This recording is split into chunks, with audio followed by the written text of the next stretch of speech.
the decision to come back to India, forget for a moment that it involved a Lok Sabha election, but it was, in a sense, surely a gesture of faith in India? Very much You were so. turning your back on a very successful career in the West, and you were saying, my future is in India. And you were not a very young man when you did that. 51 when I Yeah. left the UN, and I must say, I had throughout my UN life also been a writer, as you know, Yeah. writing evenings, weekends, on planes, wherever I could.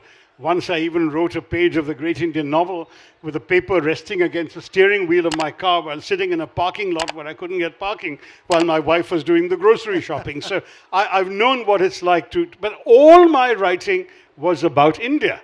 And I had sort of argued that the writer's physical address doesn't matter. What matters, frankly, is where his mind is and the words on the page. And so in that sense, I had always been, in my mind, connected to India. I've been scratching this itch about what India was all about, what made it tick, what made it work, what I liked and admired about it, what I didn't like about it. So all of these things, but they were from this great distance of sitting a few thousand miles away in a room in New York and writing, right? Here I would suddenly have a chance to be amongst the trees and not just see the wood. Yeah. And I thought, here's an opportunity. Let me come and do this. And that was one thing that truly appealed to me. Secondly, I did briefly have a money-making stint between leaving the UN and entering Indian politics, where I was offered a very lucrative consultancy, which didn't exclude me from doing other things. So I was also making speeches for a speaker's agency at $50,000 a pop in those days. Half a dozen speeches already earning me more than the UN had paid me at the peak of my career. So we're paying you nothing for this. Beg your pardon? And we're paying you nothing. No one pays me anything in India because I'm a political representative. Go on. Ghar ki murgi and all that. Yeah. But anyway, Yeah. so the truth is that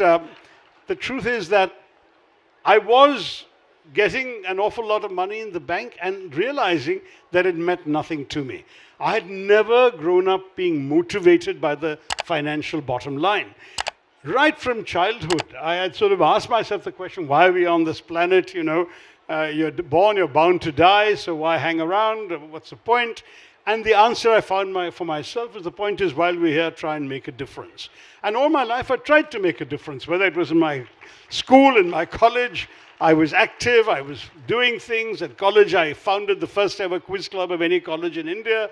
I was active in theatre. I was elected president of the Students' Union. I was just that kind of guy. I just felt I needed to be plunging in and doing things with people. When I was at the UN, I was the first popularly elected leader of the UNHCR staff, the UN High Commission for Refugees, when they had a worldwide election, and I became president of the Staff Council, the most votes. So I was always somebody who engaged with other people. Partially my father was like that, and I think it was genetic and possibly the inspiration of watching his life, helping other people, trying and doing something. So that was always there.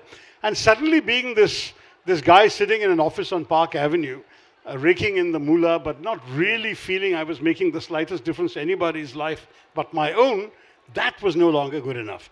And so the moment I was asked, will you contest, I said yes without even thinking, which sank my marriage of the time to a Western woman who, as she put it very bluntly, I had no desire to live in a third world country, quote unquote. And I said, well, sorry, this is my third world country, and this is, the country I want to be in, because at least when I'm there, I feel a sense of relevance I don't feel on the streets of New York.